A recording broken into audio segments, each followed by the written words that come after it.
Bitcoin is one of the most polarizing financial assets ever created. To one camp, it's a fundamental rethink of how money works. To another, it's a speculative bubble masquerading as currency. To people somewhere in the middle, it's confusing. So let's actually walk through what it is, where it came from, and why intelligent people disagree about whether it matters. To understand Bitcoin, you have to understand the problem it was designed to solve. So let's go back to the beginning.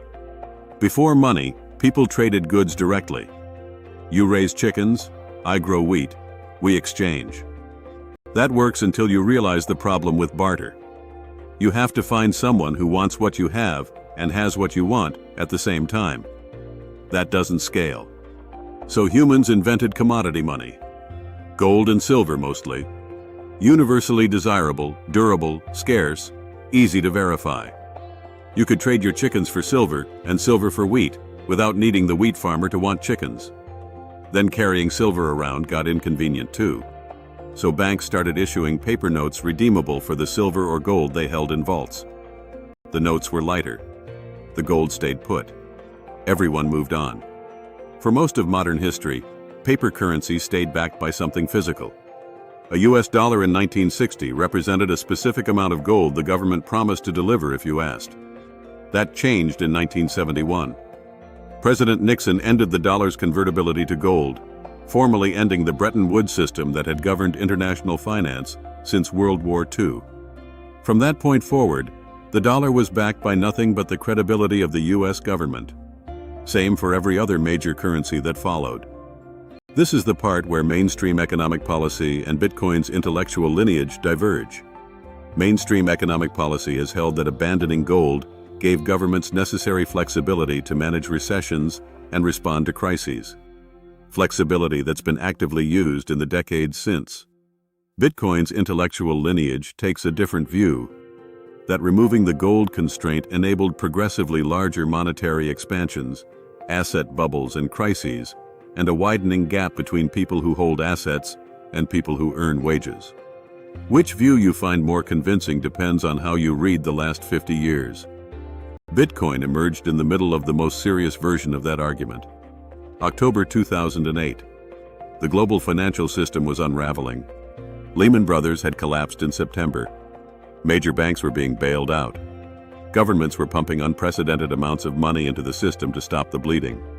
In the middle of that, an anonymous person or group using the name Satoshi Nakamoto published a 9-page white paper titled Bitcoin, a peer-to-peer electronic cash system.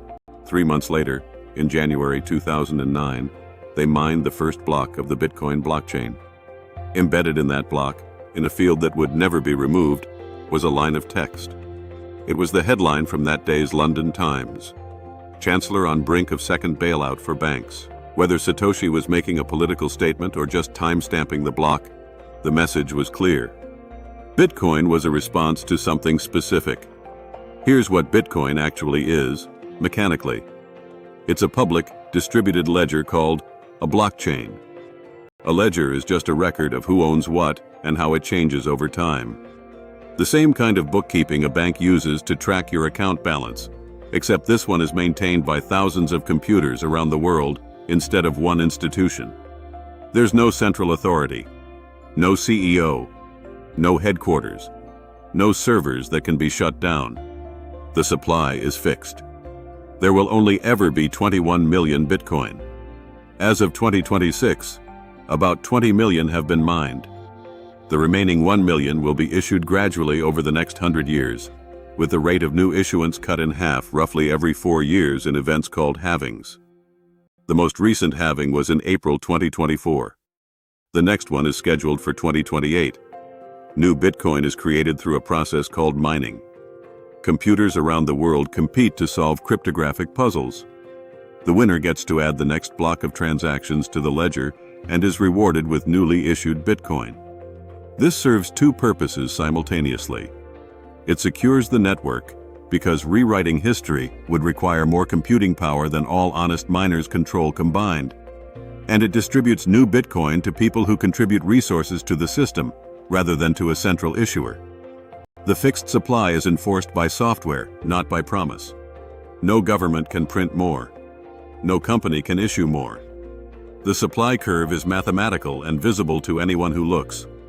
Bitcoin is often misunderstood because people compare it to the wrong things. It's not a fast payment system.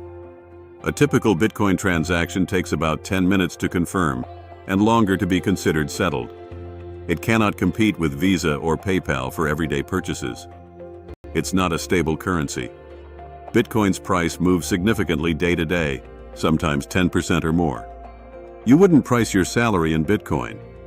What Bitcoin is, structurally, is an asset with specific monetary properties. Fixed supply, censorship resistance, portability, divisibility, verifiable scarcity.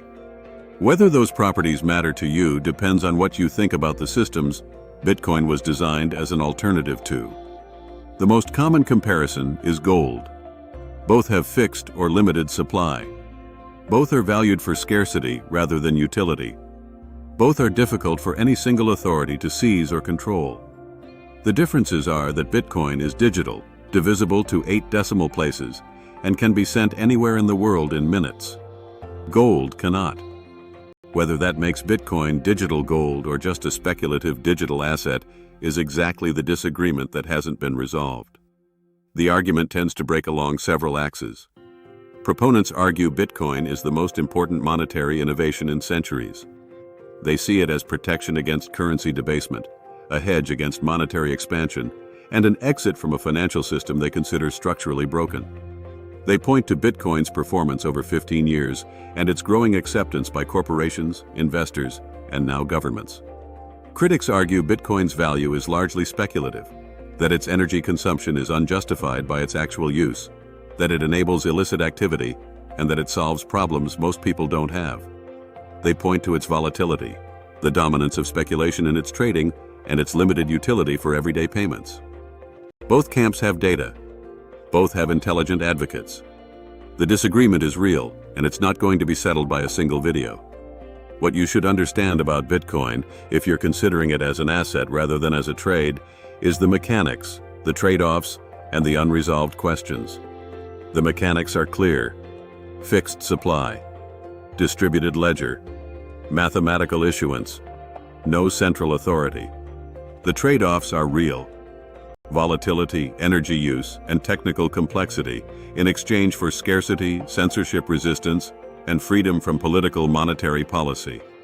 The unresolved questions are large. Whether Bitcoin becomes a serious monetary asset, a niche store of value, or fades into obscurity is genuinely unknown. People who tell you they know the answer are selling you something. That's Bitcoin. We cover crypto on the days that actually matter, with explainers when it helps. Hit subscribe so you don't miss it. We'll see you next time.